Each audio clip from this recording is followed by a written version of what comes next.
बरादरी या मोहब्बत की पहली किस्त स्टार्ट करने से पहले इसका तारुफ जान लेते हैं। जैसा कि आपको नाम से ही मालूम हो रहा है, बरादरी या मोहब्बत ये कहानी दो दिलों की है जो दो मुख्तलिफ शहरों, ज़बानों और बरादरियों से ताल्लुक़ रखते हैं।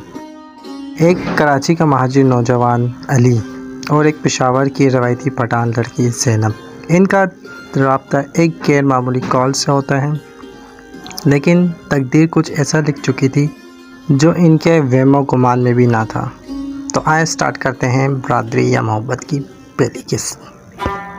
अली हसन कराची के एक माजिर ख़ानदान से ताल्लुक़ रखने वाला, तालीम याफ्ता, समझदार लेकिन एक हद तक रवायती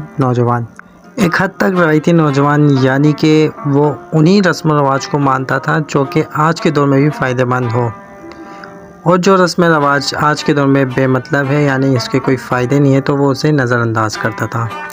वो एक प्राइवेट कंपनी में जॉब करता है, लेकिन दिल में शायद इसके छुपा